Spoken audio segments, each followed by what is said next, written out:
coincidentally, I have all the temperaments in my house. I know that the melancholics, their greatest problem is that they are negative, very negative, and they have the tendency to be sad and pessimistic. So she will just, are you sure this thing will happen? I said, why are you negative? So she's come to understand that she has a negative mind and she's always sad.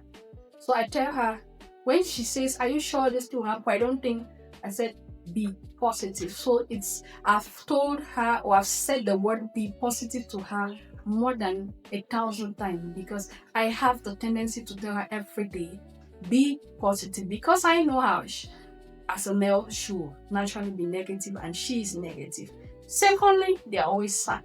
So the second thing I've told her more than 1,000 times is smile.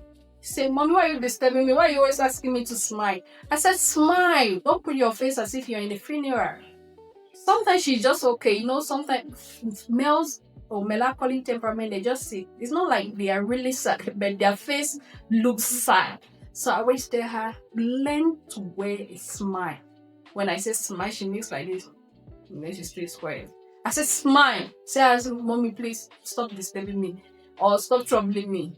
I will just laugh, and then she knows that every morning, every second, once I see her with a gloomy face, I tell her, smile.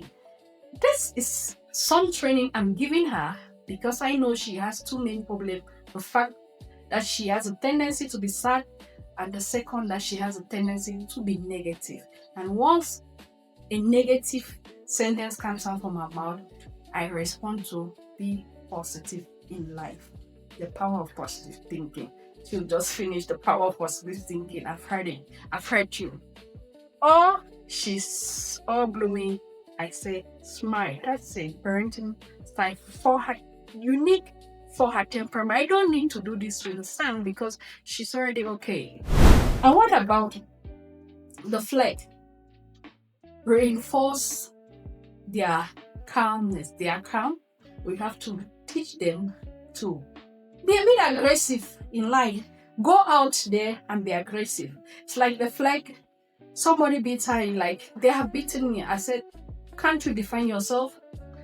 Defend yourself. This world doesn't come to your table. You have to go there, out there, step out of your comfort zone and earn it and get it. I also encourage her to take initiative. Didn't you see this thing on the wrong position? You would have used your brain to take initiative. Don't wait until I say so. So I had a daughter with Phleg. A big daughter was telling me, when she wakes up from the bed, she's not stubborn. She doesn't just take any initiative. You have to tell her that make your bed. She will make it so well. You have to tell her each and every task she will do in the morning every day. One day I sat her down and said, can't you use your brain? Take initiative. Do it. Said, I did not want to do something that is not okay. I said, just do it. It's better that you do it and it's not okay. I told you most times, Phlegs don't take initiative because they don't want to hurt people, or they don't want to do something that might not be what you wanted to do. I said, better do it and let it be wrong than never taking any initiative. So I also support her ability to make peace. When people are fighting, I just send the Phleg that go and check what is happening to your siblings and come and tell me, or go and tell me not to fight again. So I am sending her to go and make peace because that's her natural, and that's how I indirectly reinforce the strength, the sanguine.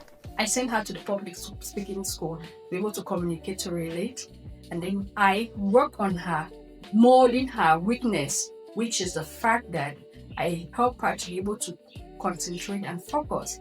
The choleric, I reinforce her strength by giving her all the leadership roles that she deserves and giving her opportunity to make her own things. For example, she wrote her book. I help her sold the book like 10,000. She does her own things at the age of 10 and earns her own income. So that's the independence of a choleric.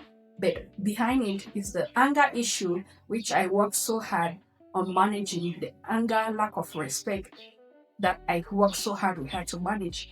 The melancholy, I encourage their cleanliness, their orderliness. So if I need somebody to be meticulous, analytical, clean the house, put it in order, make sure you control the quality of whatever is coming in.